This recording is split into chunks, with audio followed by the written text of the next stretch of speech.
A beautiful female servant, Else, approaches a disappointed fat prince, Ludwig, and tells him that she is assigned to serve him. Sitting on the floor, he wonders how it all came to this. He has been reincarnated as the protagonist of a depraved Eroge, Revolt of the Ugly Orc. In this dark game, the cruel crown prince Ludwig von Baldoberg takes over lands through war and turns many women, princesses, knights, and even elves into his slaves. It's a simulation RPG he was addicted to in his past life. This game is known for its hopeless endings. The protagonist is executed even in the happy ending, in which he destroys all the countries. There are also defeat endings, rebellion endings, suicide endings. All worse than the true ending, truly a game of complete despair. The survival rate is 0%. Else is one of the main heroines, a tragic viscount's daughter, Ilse Hildebrandt, who becomes Ludwig's captive slave. Confused, he looks at her and asks if it is their first meeting. She confirms it, but when he asks about the date, he is surprised to learn it is 5 years before the game's story begins. Originally, Ilse was supposed to have already become his imprisoned slave during the tutorial. The game starts with that scene. Knowing this, he might be able to change the story with 5 years in his hand. He must avoid the bad endings. Eventually, she asks what she should do, but he thanks her for her hard work and says there is nothing in particular. She is stunned. It is strange for a crowned prince to bow politely to a maid. He is nervous because he has never spoken to such a cute girl in his past life. Still shocked, she tells him she is here to serve Prince Ludwig and asks him to give her any order he wants. He, however, tells her that he would be thankful if she could leave him alone for a while. She comes near him, shaking in fear, wondering if she has done something wrong. Confused, he denies the notion and instead tells her not to worry. He is thankful that she is willing to serve someone as ugly as him. As she leaves, he remembers a scene from the past. A young girl points her finger at Ludwig and tells her father that she refuses to marry a hideous monster like him. This was when Ludwig was 13 years old. His fiancée, Sophia Marie de Belga, princess of the neighboring kingdom, said those cruel words to his face. Her words deeply hurt the once innocent and shy boy. After that, she spread rumors that Ludwig had inherited his father's violent and evil nature, that he lusted after women without control. The rumors reached Ludwig and made him shut himself in his room. To comfort him, the emperor gave him this toy in the form of a maid, something he could break as much as he wanted. It was after Ludwig laid his hands on her that he truly began to devolve into debauchery. In his previous life, he felt sorry for Ludwig's situation. He too was an outcast throughout elementary, middle, and high school. A university student who never once spoke with a girl. Lying on the bed, he feels relieved that he didn't lay hands on Else. Maybe that will change the story for the better. Still, his strong will to destroy other countries probably won't change. The emperor, not Ludwig, is the one who wants the invasions most. Removing the emperor might be the key to rewriting the story. But he knows that is impossible. The angry nobles would kill him immediately if the emperor, Ludwig's strongest ally and supporter, were gone. He doesn't know what to do. Looking at the mirror, he says he would at least look better if he loses weight. After all, he is the son of a strong and handsome emperor. With a sparkle in his eyes, he decides to do it. Firmly, he commits that he will slim down, avoid being hated by the heroines, and steer clear of a bad ending. Emperor Otto von Baldoberg, with 2 beautiful girls in his arms, comes to Ludwig and asks if he disliked his present. The emperor is well known in the game as a tyrant, but he is also a foolish father who loves his only son. Ludwig profusely denies such an idea and says that someone as beautiful as Ilse is far too good for him. Ilse's family is a fallen noble house, a viscount in name only. To restore their status, they accepted the emperor's order for her to serve as Ludwig's toy, but it would sadden her deeply if she comes to believe he doesn't like her. In the end, the emperor tells his son to make sure not to take her seriously. There are better matches for him. Smiling, he rubs Ludwig's head and says it looks like he has gotten some light back in his eyes. Suddenly, his expression and voice become serious. He promises that the kingdom of Belga and the other nations that hurt Ludwig will feel his iron wrath. He adds that when the time comes, Ludwig will have his chance for revenge. Ludwig goes blank. Otto walks away with the girls. MC lets out a sigh of relief and wonders if the emperor is not way too kind to his fat son. But it is him inside, not the real Ludwig. Tired, he feels like his head is about to break. Holding his head, he falls to his knees and without meaning to asks for help. Ilse sees this and quickly runs to him. After some time, he opens his eyes in bed. He sees Ilse in front of him. Shocked, he stares, but Ilse looks relieved that he is awake. He asks her why she is so worried about him. Smiling, she says it is natural. He is her master. Hearing that, he remembers that in the game, she was like a loyal dog who always called Ludwig her master. He thanks her and says he's okay now. Later, she confesses that he is really different from the man in the rumors. Relieved, he tells her that she doesn't need to stay there anymore. Eventually, she bows and excuses herself and leaves. With the coast clear, he starts doing squats. However, he falls down immediately, showcasing the difficulty he has in accomplishing this menial task. The next morning, while sitting on the breakfast table, Ludwig says from now on, he would like his meals to be more vegetable-based and smaller portions. Confused, Gulls asks if he is feeling unwell. Smiling, he tells her that he wants to lose some weight. She gets shocked to hear that. However, he tells her that he would like to ask her something after breakfast. Blushing, she understands it and replies that she will prepare for it. If she could only get a little time to mentally prepare. Ludwig knows she is totally misunderstanding it. So he quickly reveals that he needs her guidance and would like her to help him train to lose. Blushing and confused, she understands it now. He ponders that someone who has been single his whole life asking a beautiful girl like Ilse for anything romantic is way too high a hurdle. Curiously, she asks why he would ask her for such a thing. Since the Knight Commander or someone more suited would be a better choice if it's training. She is acting far too humble. He knows she is quite skilled. Ilse's family, the Hildebrand House, is a shadow clan known for assassination and cover operations. Among the heroines, she excels in speed and specializes in swift, multi-hit attacks, playing the role of a scout. Suddenly, he bows down to her, yelling for help as he is serious about changing. He tells her that he has been insulted by neighboring princesses and rejected by numerous nations. He is the crown prince, yet no one has even considered getting engaged to him. He wants to prove him wrong, especially Princess Sophia. Of course, he doesn't expect to transform dramatically, but he would like to be less repulsive. She understands it and bows respectfully, saying no matter what it takes, she will meet his expectations. In the garden, excitedly, Ludwig tells her that he will endure anything and asks her to not hold back. She wants to confirm his resolve. He reassures her to continue, saying he is counting on her. Looking at the burning passion, she accepts to train him without holding back. He is grateful. However, she tells him that she is not Ilse and he should address her as instructor. Confused, he accepts it. Smiling, she adds that he is only permitted to respond with yes or yes ma'am. Again, he acknowledges. Excitedly, she suggests that they should begin training. She points her hand up, saying the area will be his first training area. Confused, he looks up and witnesses a balcony. She begins her explanation. There is no polite way of saying this, but his excess fat has accumulated over many years. Exercise and dieting alone won't get rid of it. At this point, the only remaining option is to either cut it off or compress it to reshape his body physically. She informs that the training she is about to commence is a special body modification technique passed down in the Hildebrand family. He is a bit skeptical, but she assures him of its effectiveness. Afraid but willing to trust, he is ready to do anything if it's to lose weight. He gets scared as she orders him to jump off from there. He is hesitating, but she gives him a push from the balcony. He falls on the ground on his tummy. He takes no damage. He ponders if his fat acted as armor and protected him. She is instantly beside him and commands him to climb back to that balcony. He believes that it's impossible. However, she reminds him that his responses are limited to yes or yes ma'am. Crying, he replies, yes ma'am. After that, he climbs to that balcony and falls again and then climbs back again. Later in his room, while giving him a massage by sitting on his back, she asks about his feelings. Relaxed, he replies that it feels nice. Worriedly, he tells her that since she too must be tired, she doesn't have to give him a massage. That is unacceptable, comes the response. Proper body care is essential. However, her body is so close to him that it is making him nervous. Eventually, she asks him a sensitive question. Why is he not asking her to comfort him? After all, that is the role assigned to her by the Emperor. He dismisses her worry, saying he doesn't expect that kind of thing from her, since that is something people do when they are in love, not because someone ordered it. He tells her not to worry about it and thanks her for the massage. With a spark in her eyes, she asks him to call her by name since they are not training right now. With a renewed resolve, a plan to continue working hard in the future. 6 months pass in this way, and Ilse happily tells Ludwig that he has slimmed down. However, while agreeing with her, Ludwig, with a touch of disappointment, explains that his weight hasn't decreased at all. This was bound to happen as the training they have been doing compresses his fat into a denser form. With excitement, she tells him that to compress it further, they will train from the third-floor balcony. While training, Ludwig looks at her longingly. He wishes he too can walk on walls like she can.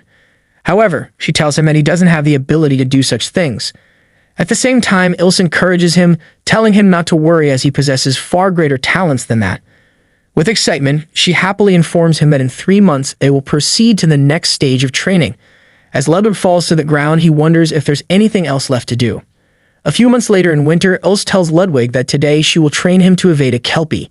Hearing this, Ludwig, surprised, asks how she can be doing this. Kelpie is a sea monster which he remembers from the game's early side quests, a minor enemy that, if not defeated, leads to a humiliating fate for the heroine.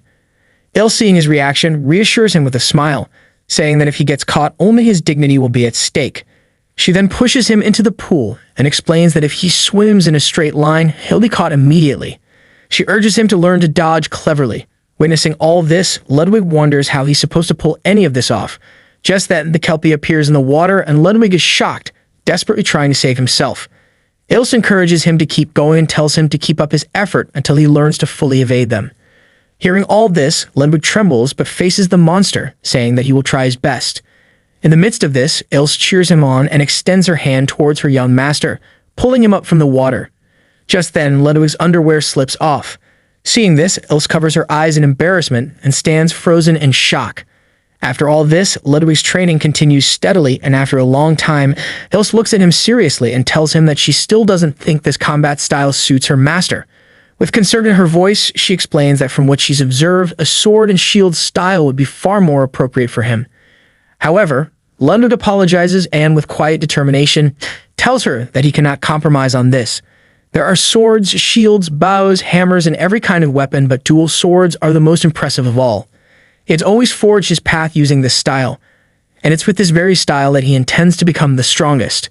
After hearing his words, Ilse responds seriously, saying it feels like his goal has shifted.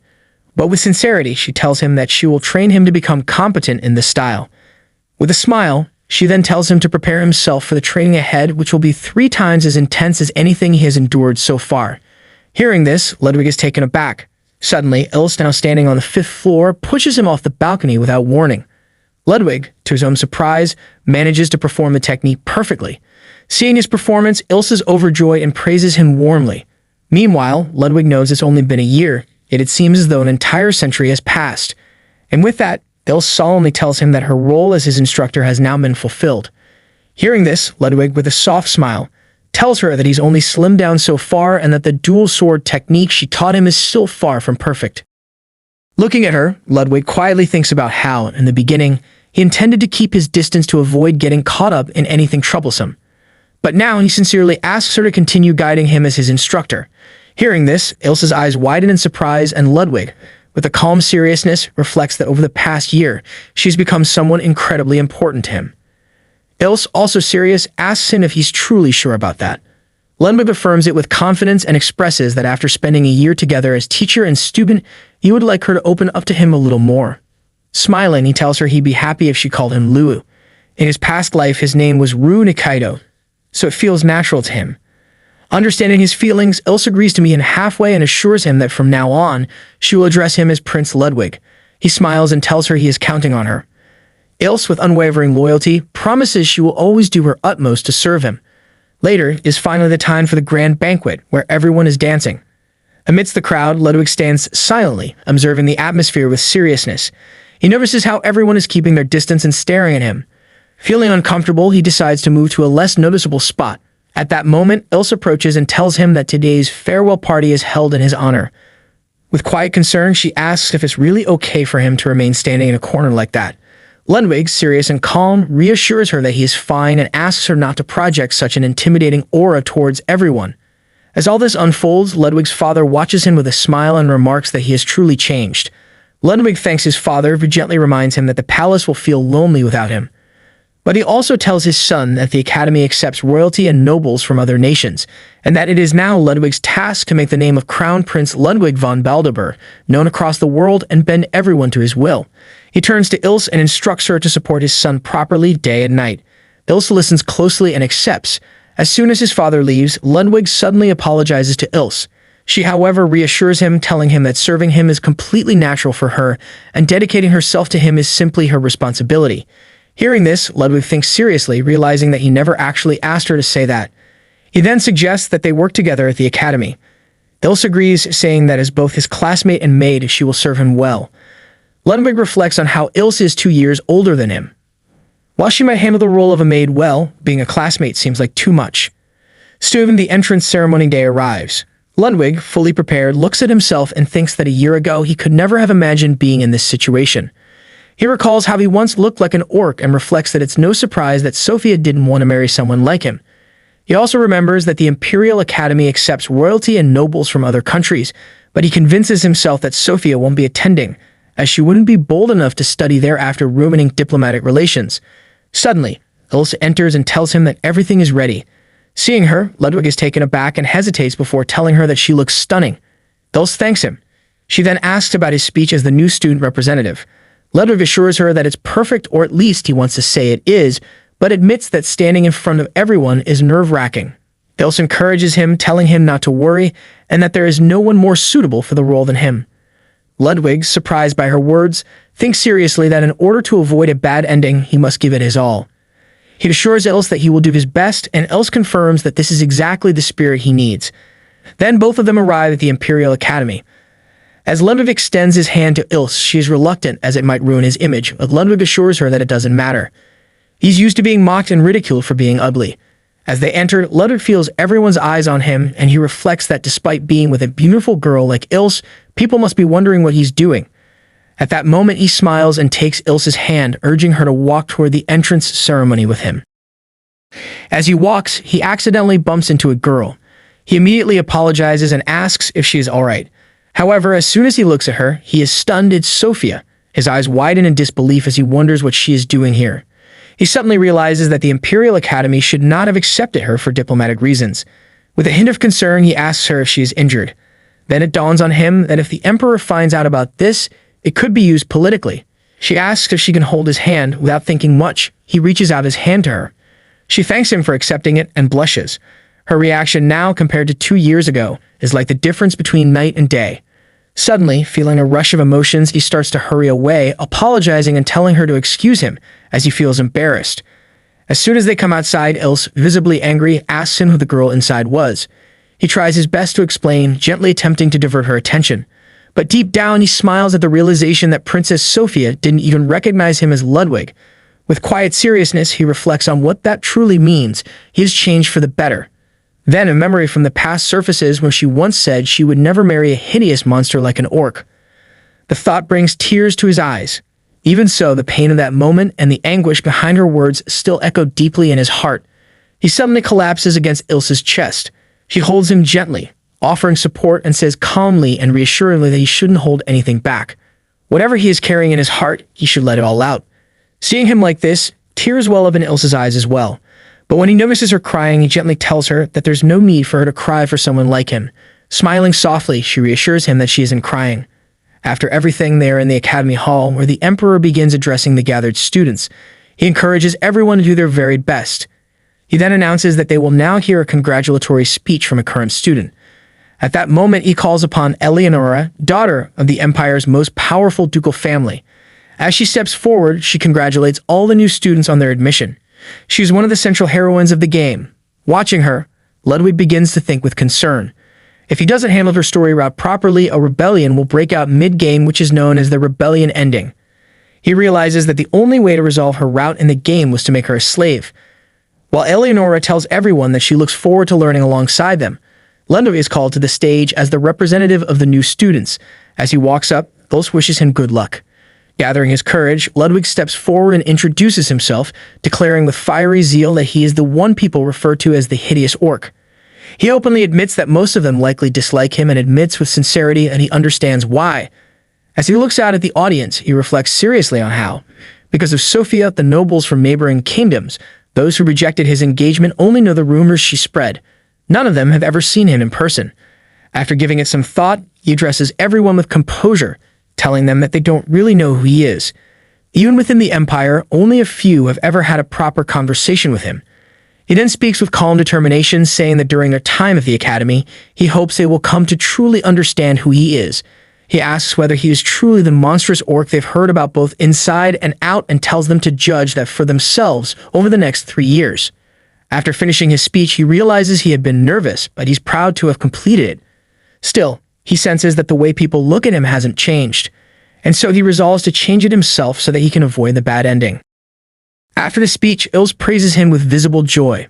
Ludwig, chuckling, remarks that there wasn't much of a reaction from the audience, but Ilse, appreciating his effort, retorts that the people here must have rotten ears. Her words strike him as sharper than usual, and with a small smile, he responds that he'll begin by helping them get to know him properly.